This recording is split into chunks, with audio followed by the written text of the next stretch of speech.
Hi, Coordinated Algebra students. So this is just a review for your third 9 weeks test. Your review packet is pretty big and we only have one full day in class to review. So we thought it might be nice if you guys had some videos that you could go back to kind of help go over some of these questions since there are so many of them. So right now we're going to look at part 1, which is questions 1 through 12, I do believe. So I'm not going to work through all of them, just a couple of them, just to kind of refresh your memory, and I'll do that for all 3 parts as we go through these videos. So this is part 1. So we're looking at solving systems of equations, and if you remember, back before Christmas break, you guys solved systems of equations graphically. That's where you graphed the 2 lines and you looked for the points of intersection. And then when we came back after Christmas, at the beginning of January, we talked about how you could solve them algebraically. And algebraically, there were 2 methods. There was elimination, where we set them up and you added the equations and tried to get rid of one of the variables to solve for the other. And then once you solved, you plugged it back in. And then the other method was substitution, where when one variable was by itself, you could plug that whole thing in place of that variable. And if you remember, your answers had to all be written as ordered pairs because it's an intersection point. Parallel lines, if you remember, never crossed, so those had no solution. Graphically, if they were parallel, there was no solution. When you solved systems of equations, if you got 0 equals 5 as your equation when you added them, and you remember, that's not true, so that was no solution. And then if you graphed and you had the same line, then that was infinitely many solutions, and algebraically, 0 equals 0 is what you would have had when you solved. So we're just going to jump in. Number 1, this is already in slope-intercept form, so you would just graph the 2 lines, find the intersection point. So I'm not going to do that one. I'm going to do number 2 because it's a little bit more difficult because you've got to do some work. So on number 2, you've got x plus 3y equals 9 and x minus 3y equals negative 3. So before you can graph it, you need to get each equation in slope-intercept form. So remember, that is, you just need to get y by itself. So you would subtract x from both sides. 3y equals negative x plus 9, and then divide everything by 3. Okay, so that equation, I'm going to write it over here on the side, would be y equals negative 1/3 x plus 3. Okay, so that was the first one. Then you needed to do x minus 3y equals negative 3. Subtract x, negative 3y equals negative x minus 3. Divide by negative 3. And you would end up, I'm going to write it up here, y equals positive 1/3 x plus 1. Okay, so now you're ready to graph these lines. So the first one, you're going to go 0, 3. Okay, there's your first point, and we're going up 1, left 3 because the slope's negative. Up 1, left 3. Down 1, right 3. Down 1, right 3. And we just keep going. And there's our line. Mine may not, it's not going to be super straight, but it's good enough. Okay, so that was the first equation. Then the next one, y-intercept is positive 1, and the slope is positive 1/3, so up 1, right 3. There it is. And I'm going to stop because I just found that intersection point, so I know where it is. So this guy, and that is 1, 2, 3, 2. And we write our answer as an ordered pair. Okay, so I'm going to keep going. If at any point while you're watching these, if you need to go back, I might be a little fast. If you need to go back, just pause it, rewind it at any point that you need to. Okay, so 3, 4, and 5 is solving systems algebraically. So remember, you want to make sure that they are lined up in standard form. Do you guys remember? So you want your x's together, your y's together, and then you want your constants on the right, okay? So we're going to add them. That goes away. You would solve for y, get a value, plug it back in to find x, okay? I'm not going to finish number 3. I'm going to move to number 4 because if you guys notice, 2 and negative 9, you can't add those. 8 and 7, you can't add those. So we have to find a GCF. Okay, so what could I do?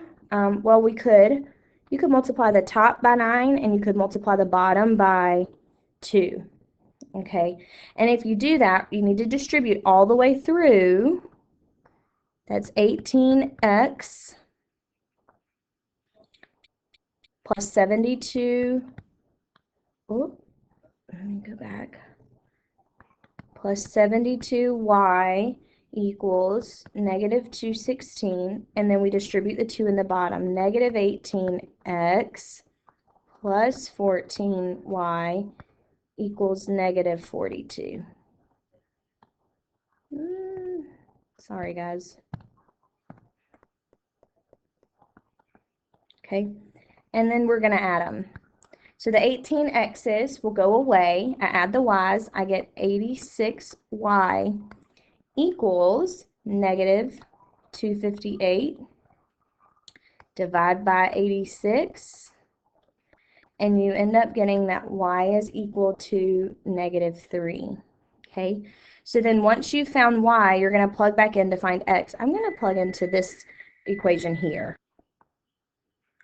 Okay, so I'm going to plug back into that first equation. You can plug into any equation. It'll work. I just chose that first one because it's not terrible. So 2x plus 8 times negative 3 equals negative 24. 2x minus 24 equals negative 24. Okay, I add 24. And I get 2x equals 0. Divide by 2, and x is 0. So I've got y equals negative 3, x equals 0, and I write my answer as an ordered pair. 0, negative 3. Okay. So number 5, substitution is what we would use here. Okay.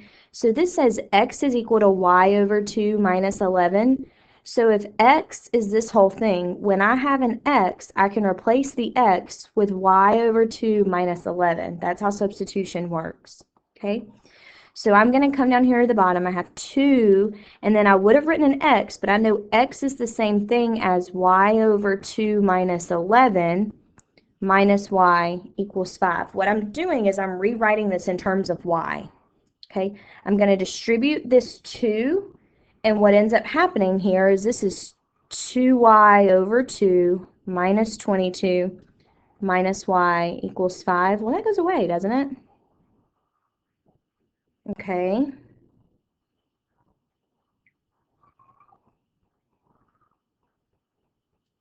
And, I'm going to get y minus 22 minus y equals 5. Then my y's, y minus y is 0y. So I end up with negative 22 equals 5. It's not true, right? So this is no solution. Okay? So no solution here. Okay. So now I've got some application problems. So remember, you have to first, you're going to define your variables, then you're going to write an equation and then solve it. So an exam worth 145 points contains 50 questions. Some of the questions are worth 2 points and some are worth 5 points. How many 2-point questions are on the test? How many 5-point questions are on the test?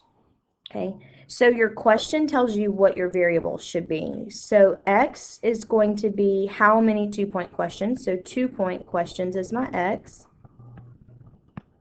And my y is 5-point questions.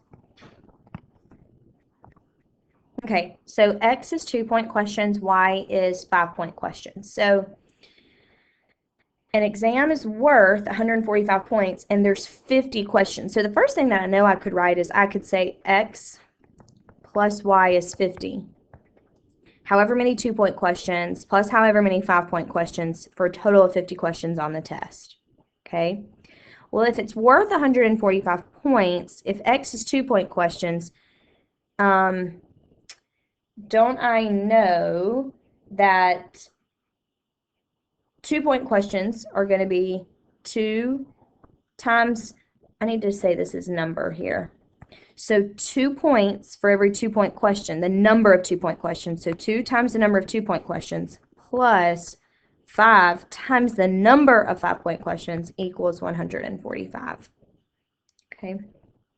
So now if I try to add them, nothing's going to go away. So I'm going to find the least common multiple. All right, so I think the easiest thing to do would be to multiply the top by -2. So you're going to multiply the top equation by -2, and that's going to give me -2x minus 2y minus 100. The bottom stays the same. Okay, then I'm ready to add them.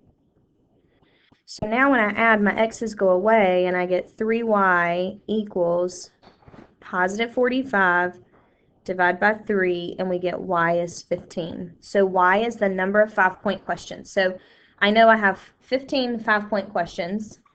So then I need to plug back in. So I'm going to plug into the top. So it'll be x plus 15 equals 50.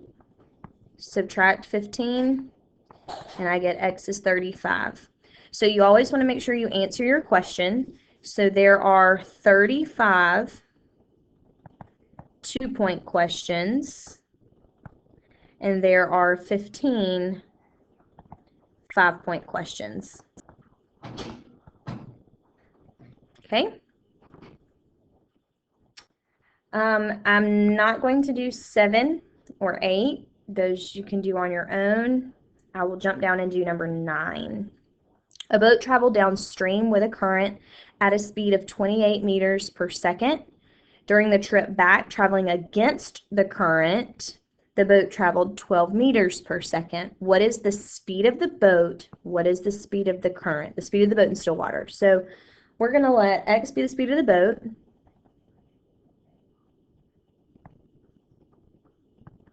And y is the speed of the current. Okay, so if you think about it, if you're traveling downstream, it's kind of like the example I like to use is running in the wind.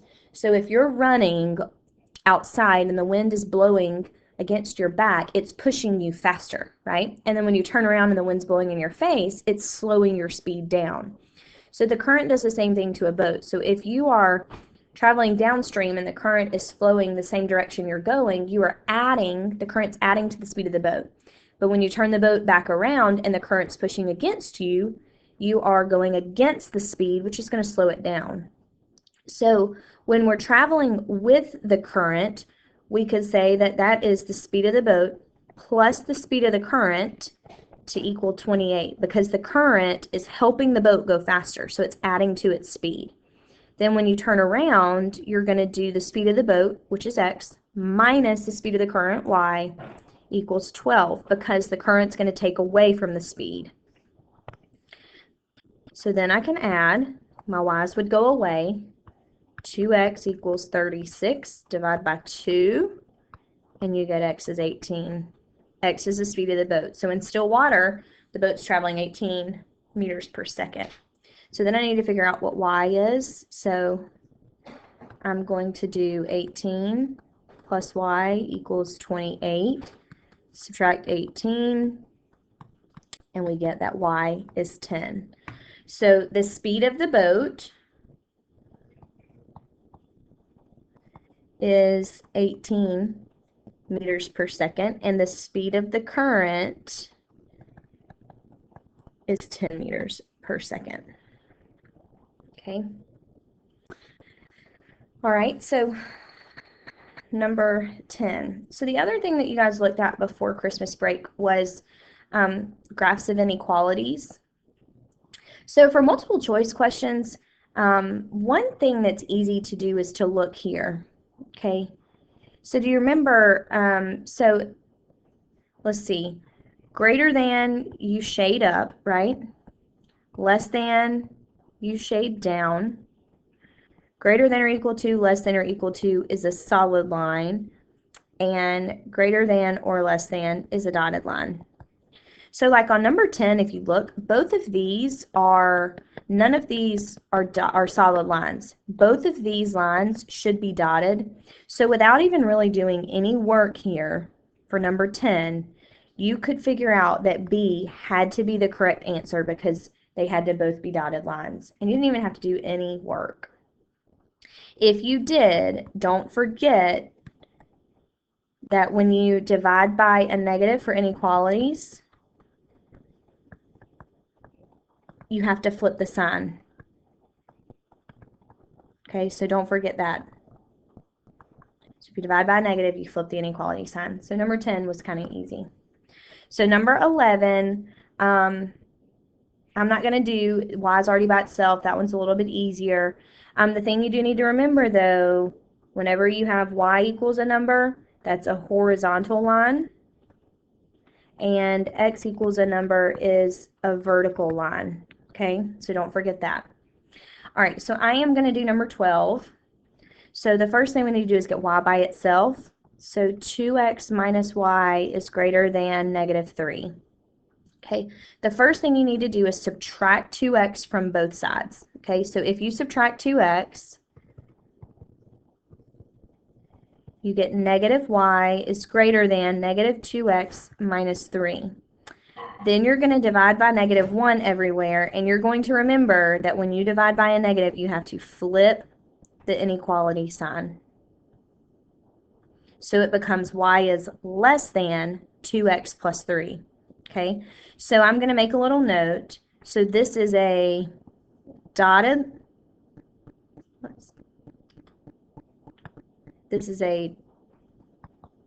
line, and when it's less than, you shade, down. Okay. All right, so this next equation is x minus 3y is greater than or equal to 6. We're going to subtract x, negative 3y greater than or equal to negative x plus 6. Divide by negative 3, and remember to flip the sign. So that's going to become y is less than or equal to positive 1/3 x minus 2. Greater than or equal, or less than or equal to is a solid line, and you're going to shade down for this one. Okay, so we're going to graph these. So y is less than 2x plus 3.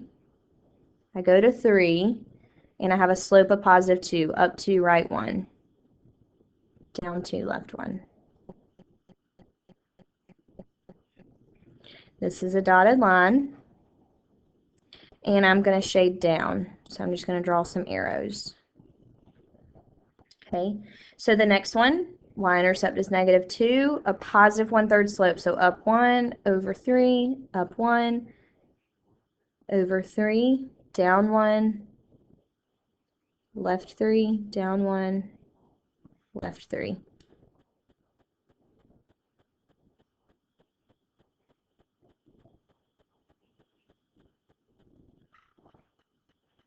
And went down 2. So down 1, left 3 would be here. Down 1, left 3 would actually be there. I knew it didn't look right.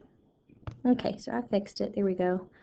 So then that actually gets a solid line. Okay, and shade down. So do you see where the arrows are shading in the same stretch? This piece right there. Okay, so the question is 3 negative 1 a solution? So let's see. So 1, 2, 3. 3 negative 1 is this purple dot. So yeah, it is. It's at the shaded region, okay, and it's on a solid line.